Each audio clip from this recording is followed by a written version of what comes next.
being under 60 years old. Am I right about that? Yeah. Even under 10. You never know.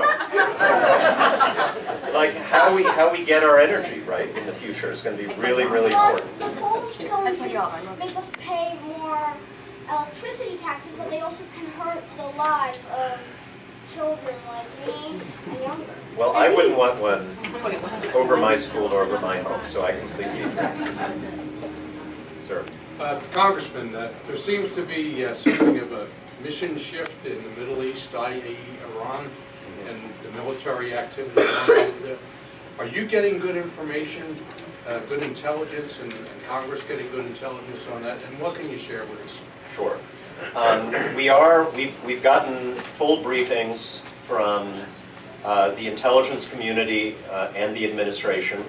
I attended one with Secretary of State Pompeo, with our acting Secretary of Defense, but most important, with an objective representative of the intelligence community.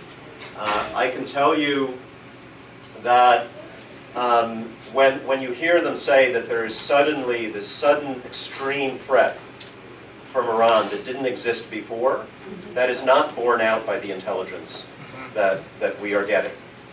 There is a threat. There always has been, right? I mean, I have no sympathy for the Iranian regime. It is responsible for the deaths of tens of thousands of innocent people in Syria. It is responsible for acts of terrorism in Lebanon against Israel. But we haven't seen any special elevation of that threat that would justify the emergency talk that we have heard from the administration. I think the risk here is both sides may take defensive steps that look like offensive steps to the other side. So if you're Iran and you think that some country's about to attack you, and you've got a bunch of rockets and missiles in a warehouse, you're probably going to, and this is what they've done, you're probably going to disperse those rockets and missiles to your forces in the field so that they can't be hit in one attack. If you're the US military and you see that, you think, wait a second, they're dispersing their weapons to their forces in the field. Maybe they're preparing something. And so then we move forces into the region as we have to protect our allies, to be ready for anything. And then the Iranians see that, even though what we're doing is defensive, they see that as us preparing for war. This is where we have to be really, really careful.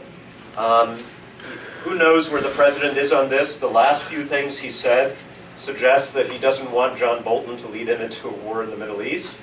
So, and I tend to think that's where he is, actually. I don't think he wants to get sucked into this, but we're going to be very vigilant in the Congress, at the very least in making sure that we are making these decisions based on actual intelligence and a sane interpretation of that intelligence. Intelligence and markets. Ma'am. Do you have any strong opinions on the Green Deal by Ocasio-Cortez and the effect of the environment in all these countries where people are leaving because of drought and they can't sustain it? Well, it absolutely does drive migration. There's no question about that. And a lot of other problems. So look, climate change is, you know, we've been talking about things that are hurting us right now. Climate change is the existential threat to the future, which is, you know, I was kind of alluding to that, talking to the young man here. We are leading the way in New Jersey in setting a very ambitious, but I think realistic goal of 100% clean power generation by 2050. The initial Green New Deal legislation set the same goal for 10 years, which I don't think is realistic. I think we've got to base our policy on science. That's what I campaigned on when I talked about climate change. But we do need a goal. It needs to be serious, ambitious. I think 2050 is the right goal. I would like to legislate that at the federal level, because that then sends a signal to all the utility companies, to all the energy companies, you've got to get there. And now it's a race to figure out which company can get there, help us get there first. That's the virtuous cycle we want to create. I'm also for a carbon fee and dividend plan, where we put a market price on carbon, and the revenues generated from that are returned to the American people. Best way to create an incentive, both for us as consumers to go solar, to install that on our roofs and buy electric cars, and the best incentive for utility companies in the private sector and the energy companies to make the same transition. We still have time to do this if we get our policy right. And I started making the argument in the Congress, and I got to do this. My first speech on the floor of the House to a full House was on this issue. And mostly when we speak on the House floor, there's very few people there. It's to the C-SPAN camera. But just before we pass bills, everybody's there, and the minority party gets to propose one amendment. And it's usually like a gotcha amendment to put us on the spot. And then they give a speech defending it, and we designate one of our members to give the speech in return. We were passing our climate change bill, which I forgot to mention. That was another good thing we did. A bill that says you can't leave the Paris climate change accords, and you've got to submit a plan as to how you're going to meet your commitments. And so their amendment was basically that when the president submits this plan, he's got to tell us how many jobs we're losing to China because the environmentalists are making us use clean power. And so I volunteered, if they were going to do anything on China, I'd give the speech. And my speech was basically that, you know what, you guys are right. China's totally taking advantage of us on climate change. But they're not taking advantage of us being in the Paris Accord. They're taking advantage of us leaving the Paris Accord, because they are now eating our lunch around the world on climate change. They are now the champions of this. And domestically, they are investing 3 times as much as we are on clean energy technologies. And what I said to my colleagues on the other side was, why do you think they're doing that? Do you think it's because the Communist Party of China loves trees? No, it's because they want to win the future. And I want America to win the future. I want our companies, our entrepreneurs, our scientists to develop the technology that is going to be the dominant energy technology of the 21st and 22nd century. And I think we can win this argument not just by arguing about the need to protect the environment, but making it about winning the economic future for the United States, creating jobs, building that economy first, so that others then come to us for the technology that we invent. So there. Sorry. I spoke to you a couple of weeks ago about an immigration loophole in to protect child marriage, so that there would not be child marriage. Anybody under 18 cannot petition for somebody. And you said if I found the bill, it's actually in the House Foreign Affairs Committee. So it's been referred to it? Okay. Sensenbrenner. Yep. So you could take a look at that. I will read this tonight. Yep. And my email's on the back of that. And totally share your concern about it. So, thank you. And your email's there. So we will let you know one way or another. Okay. Okay. Yep. And can you give me a realistic ETA for my next thing, so that Is yours left? I know I should have left already, but give me a realistic. I enjoy this a lot more than. Anyway, let me take the next question while we. So I'll try and keep it short. But basically, you've referred to Medicare being, more popular and more affordable than private insurance. So my general question is, first, my comment is, I hope you would co-sponsor the Medicare for All bill. But your question, because I know you don't right now, is why should a person's health insurance options be tied to their employer at all? They shouldn't be. I don't think so, and this is part of my answer to your serious answer to your very legitimate first question. I don't think that we can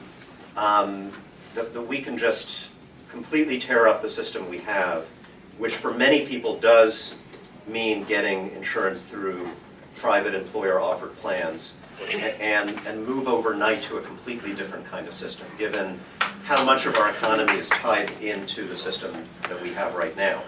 But the critical thing, again, not just for equity's sake, but for the sake of our economy, is that we are not dependent on being employed in a particular institution for our health insurance, right? We want people to feel like if they want to leave the big company that they've worked for 20 years to start a small business, that they can do that without having to worry about their health insurance, or to go back to school, or to pursue any other dream of theirs in their lives. And more people are moving, right? Fewer people are working for one organization for their whole lives. So it's absolutely critical to our economy.